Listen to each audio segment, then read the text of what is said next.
ದೆಹಲಿಯಲ್ಲಿ ಹೈಕಮಾಂಡ್ ಭೇಟಿಯನ್ನು ಸಿದ್ದರಾಮಯ್ಯ ಮುಗಿಸಿದ್ದಾರೆ. ಸಿದ್ದರಾಮಯ್ಯ ನಾಯಕರನ್ನ ಭೇಟಿ ಮಾಡಿದ್ದಾರೆ. ಜೊತೆಗೆ ಡಿ.ಕೆ. ಶಿವಕುಮಾರ್ ಕೂಡ ಸಿದ್ದರಾಮಯ್ಯನವರನ್ನ ಭೇಟಿ ಮಾಡಿದ್ದಾರೆ.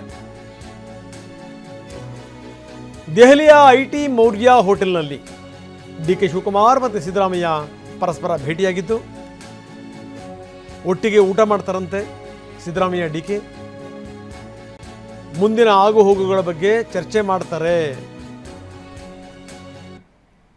ಒಂದು ಕಡೆಗೆ ಸಿದ್ದರಾಮಯ್ಯ ನಾಯಕರನ್ನ ಸಾಲು ನಾಯಕರನ್ನ ಭೇಟಿ ಮಾಡ್ತಾ ಇರುವಂಥದ್ದು, ಇನ್ನೊಂದು ಕಡೆಗೆ DCM ಮತ್ತು CM ಇಬ್ಬರ ಭೇಟಿ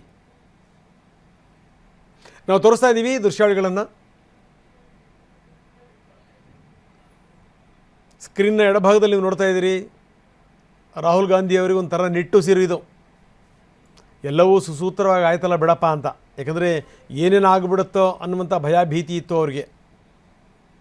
ಇಷ್ಟು ಸರಳವಾಗಿ ಆಗುತ್ತೆ ಅಂತ ಗೊತ್ತಿರಲಿಲ್ಲ. ಇದೆಲ್ಲವೂ ಕೂಡ ಆಯ್ತಲ್ಲ ಸಲೀಸಾಗಿ. ಹೀಗಾಗಿಯೇ ಸಿದ್ದರಾಮಯ್ಯನವ್ರನ್ನ ಅಪ್ಪಿಕೊಂಡು ರಾಹುಲ್ ಗಾಂಧಿ ಶುಭಾಶಯ ಹೇಳಿದರು. ಇನ್ನು ಇವತ್ತು ಇಡೀ ದಿನ ಇವತ್ತು ಸಂಜೆನೇ ವಾಪಸ್ ಬರ್ಬೋದು ಸಿದ್ದರಾಮಯ್ಯ. ಯಾಕಂದರೆ ಎಲ್ಲ ನಾಯಕರ ಭೇಟಿ ಕೂಡ ಆಗಿದೆ.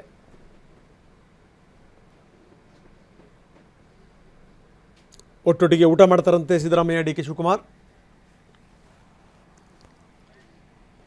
ಅದಾದ ಮೇಲೆ ವಾಪಸ್ ಬರ್ತಾರೆ. ನಾಯಕರ ಭೇಟಿ ಕೂಡ ಆಗಿದೆ. ಸಿದ್ದರಾಮಯ್ಯರಿಂದ ಕಾಂಗ್ರೆಸ್ ಹೈಕಮಾಂಡ್ ನಾಯಕರುಗಳನ್ನು ಭೇಟಿ ಮಾಡಿರೋದು. ಸೋನಿಯಾ ಗಾಂಧಿಯವರ ಭೇಟಿ ಆಯಿತು, ರಾಹುಲ್ ಗಾಂಧಿಯವರ ಭೇಟಿ ಆಯಿತು. ಆ ಫೋಟೋಸ್ಗಳನ್ನು ನಿಮಗೆ ತೋರಿಸ್ತಾ ಇದ್ದೀವಿ ನಾವು. ಪುತ್ರನನ್ನು ಈ ಬಾರಿ ನೇರವಾಗಿ ಕರ್ಕೊಂಡು ಹೋಗಿಯೇ ಸಿದ್ದರಾಮಯ್ಯನವರು ಎಲ್ಲ ನಾಯಕರನ್ನು ಭೇಟಿ ಮಾಡಿದ್ದಾರೆ.